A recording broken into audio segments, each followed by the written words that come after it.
Hi, this is Tim of the 1916 Company. Welcome and thanks for logging on. If you love this watch, email me, Team Mosso at the1916company.com for purchase pricing and availability questions concerning this watch.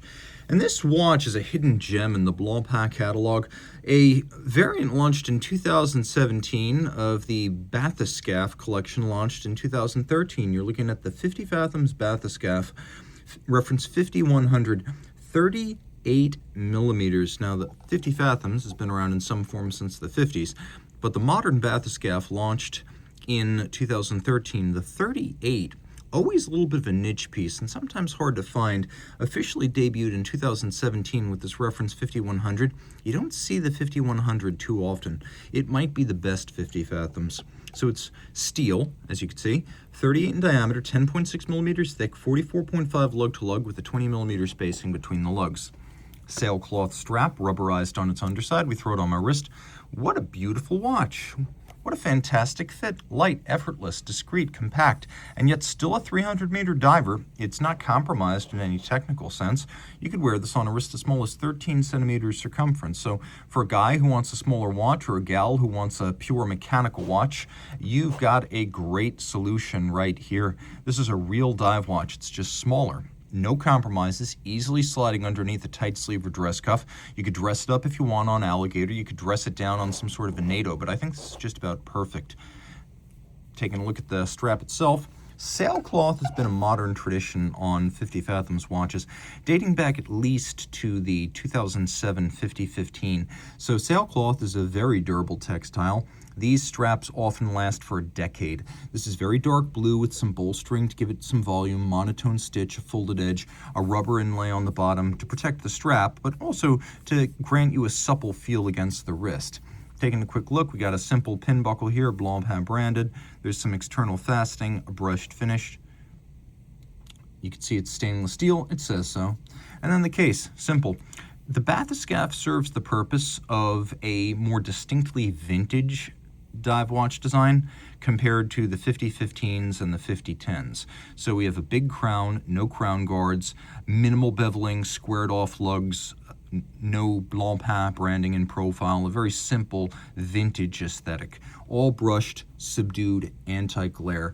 We have a ceramic insert for the bezel, which is scratch resistant, and note that it's fully calibrated military style, and 120 click bezel, but what you cannot see is what my words will now convey. This is the best feeling Blancpain dive bezel I have experienced to date, and I think it is unique to the 5100.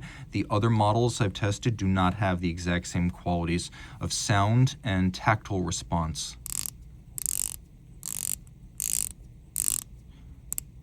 Super crisp, but also with a lightness that speaks to the premium origins of the Blancpain name. This is a luxury model line. It goes toe-to-toe with the likes of its neighbor Audemars Piguet, not with its stablemate at Swatch Omega. So now we'll turn off the light so you can read the minute hand against the bezel pearl. 120 click bezel, it can be placed very precisely. Plenty of luminescence. Also note all three hands are loomed, so you know if your dive timer is running when you're down below ambient light or you're diving at night. We have a blue sunburst dial with applique indices, including larger indices at the quarters. A feature I happen to love, which is that the date disc is the same color as the dial. A lot of brands make a mistake there. Blancpain chooses not to replace an index, which I actually agree with, because I like to see all of my luminescent reference points in the dark, and placing the window between the indices rather than replacing one makes sure I have 12 points of reference. Now, there is no hacking function here. It's not a feature of the 1150 caliber, but we do have a quick set mechanism, so you can rapidly cycle the date if you wish to do so. No issues there. And then we have these sort of hybrid baton syringe hands for the hours and minutes. And if you look, they've even been blackened along with the seconds hand to provide better contrast. Turning it all over now, we can see the movement, twin barrel, 1150, a Frédéric Piguet movement, but Frédéric Piguet for a long time now has been manufactured Blancpain. 3 hertz beat rate, 6 position adjustment, which is one more than a standard chronometer, 100-hour power reserve, and you can see it is a 28 joule movement, one of the upgrades it's received over the years, a free-sprung balance for greater shock resistance and more precise adjustment by the watchmaker, and though difficult to discern, it also has an anti-magnetic silicone hairspring that makes it extremely resistant to magnetic forces. Once more, a 4-day plus movement at 100 hours and 3 hertz. The only feature it does not have is hacking. Although it is mechanically and manually decorated, it's a medley, a fusion of both. It's the bevels applied by a high-tech process that are the most pleasing element. They're rounded, they're mirrored. I know they're done mechanically, but I don't care because they look so good. These are probably the mechanically applied bevels that do the best job of faking a hand application. And Audemars Piguet, which again is right next to Blancpain in Les Brassus, even on watches much more expensive than this, AP still leaves bite marks from the milling machine.